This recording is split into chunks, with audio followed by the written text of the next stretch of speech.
സിയുടെ Malappuram bus terminal shopping കോംപ്ലക്സിൻ്റെ രണ്ടാം ഘട്ട പദ്ധതികളുടെ പ്രവൃത്തി ഉദ്ഘാടനവും അതേപോലെ ലോവർ ലെവൽ -2 ബ്ലോക്കിൻ്റെ ഉദ്ഘാടനവുമാണ് ഇന്നിവിടെ നടക്കുന്നത്. മലപ്പുറം KSRTC ഡിപ്പോയിൽ വളരെയധികം പദ്ധതികളാണ് സംസ്ഥാന സർക്കാരിൻ്റെയും അതേപോലെ ബഹുമാനപ്പെട്ട MLAയുടെയും ഫണ്ടിൻ്റെ അടിസ്ഥാനത്തിലും KSRTC സ്വന്തം നിലയിലും ഇൻവെസ്റ്റ് ചെയ്തും വളരെയധികം നടപ്പിലാക്കിയിട്ടുള്ളത്.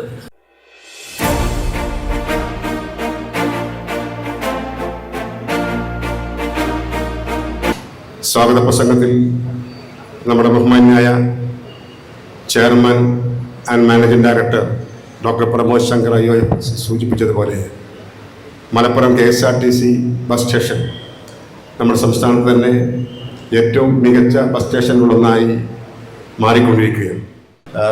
നമ്മുടെ KSRTC വളരുകയാണ്.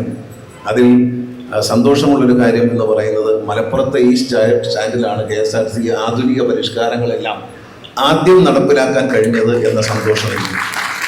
മലപ്പുറം ഒരു പരിഷ്കൃത സമൂഹത്തിൻ്റെ ഭാഗമാണ്. വികസന കാര്യങ്ങളിൽ ഏറ്റവും കേരളത്തിൽ മുന്നോട്ട് പോകുന്ന ഒരു ആധുനികമായ ആശയങ്ങൾ മുന്നോട്ട് കൊണ്ടുപോകുന്ന ഒരു ജില്ലയാണ് മലപ്പുറം ജില്ല. ആ മലപ്പുറം ജില്ലയുടെ കേന്ദ്രമായ മലപ്പുറത്ത് ഇത്രയും നല്ലൊരു ബസ് ടെർമിനൽ ഉണ്ടാക്കാൻ നമുക്ക് കഴിഞ്ഞു.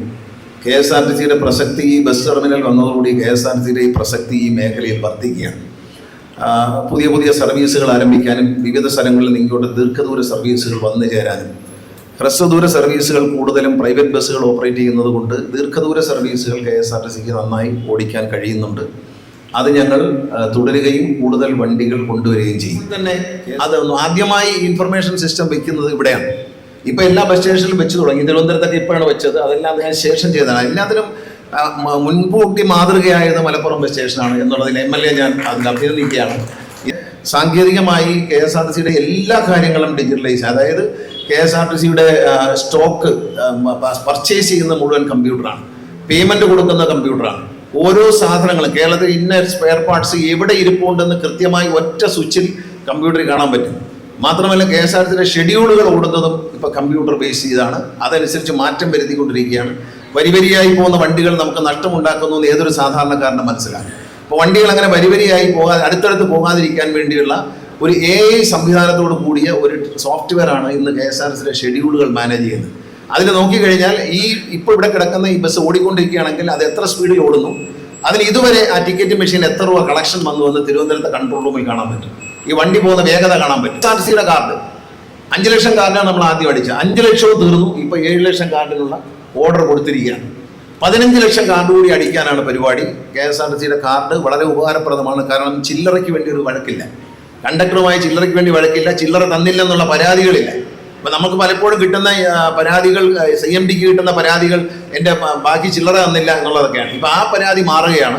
ഗതാഗതം എന്ന നിലയിൽ KSRTC ഇന്ന് ഇന്ത്യയിലെ വളരുന്ന KSRTC ജീവനക്കാർക്കും നാട്ടുകാർക്കും മലയാളികൾക്കും അഭിമാനിക്കാം. ഇന്ത്യയിൽ പ്രവർത്തന ലാഭത്തിൽ ഓടുന്ന ഒരേ ഒരു ട്രാൻസ്പോർട്ട് കോർപ്പറേഷൻ അത് KSRTC ആണ് എന്ന് പറയുന്നത്.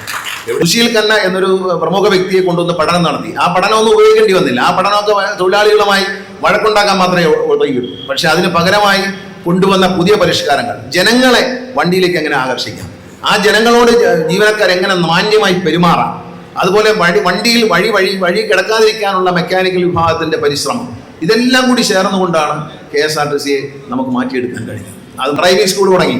23ാമത്തെ ഡ്രൈവിംഗ് സ്കൂൾ കായംകുളത്ത് ഞാൻ കഴിഞ്ഞ ദിവസം ഉദ്ഘാടനം ചെയ്തു.